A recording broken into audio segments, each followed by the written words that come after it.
Moo. Guys, something strange is happening to me.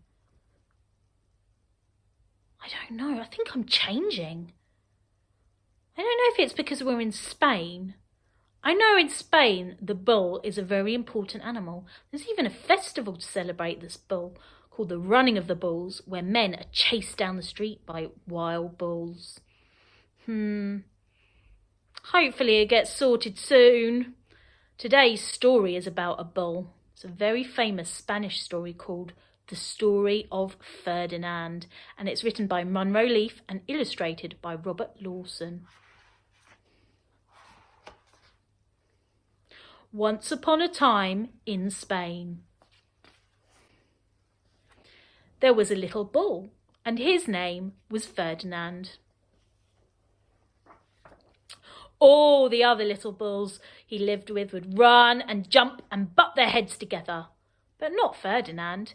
He liked to sit just quietly and smell the flowers. He had a favourite spot out in the pasture under a cork tree.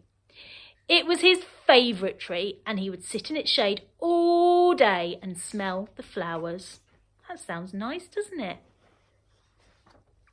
Sometimes his mother, who was a cow, would worry about him. She was afraid he would be lonesome by himself. I wonder what the word lonesome means. I think it means lonely. It means she's worried that he's going to feel all alone by himself under the tree. "Why don't you run and play with the other little bulls and skip and butt your head?" she would say. But Ferdinand would shake his head. "I like it better here, where I can just sit quietly and smell the flowers."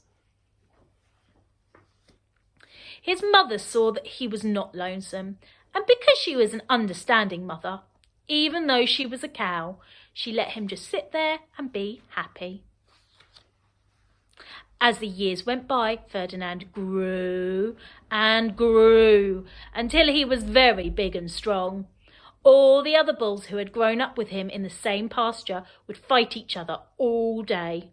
They would butt each other and stick each other with their horns. What they wanted most of all was to be picked to fight at the bullfights in Madrid. But not Ferdinand.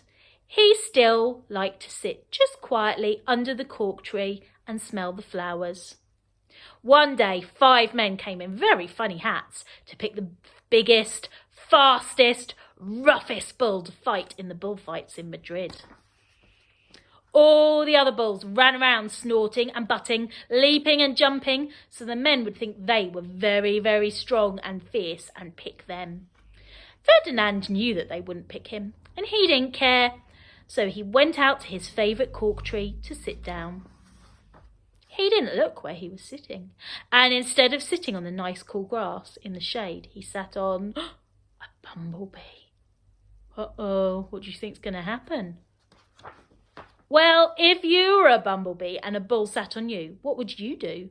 You would sting him, and that is just what this bee did to Ferdinand. Wow, did it hurt? Ferdinand jumped up with a snort. He ran out puffing and snorting, butting and pawing the ground as if he was crazy. The 5 men saw him and they all shouted with joy. Here was the largest and fiercest bull of all, just the one for the bullfights in Madrid. So they took him away for the bullfight day in a cart. What a day it was. Flags were flying, bands were playing, and all the lovely ladies had flowers in their hair. They had a parade into the bullring.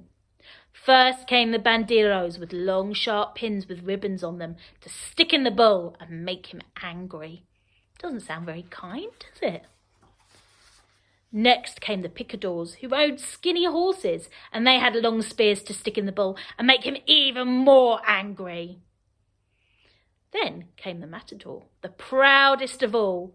He thought he was very handsome and bowed to the ladies. He had a red cape and a sword and was supposed to stick the bull last of all. Then came the bull, and you know who that was, don't you? Ferdinand.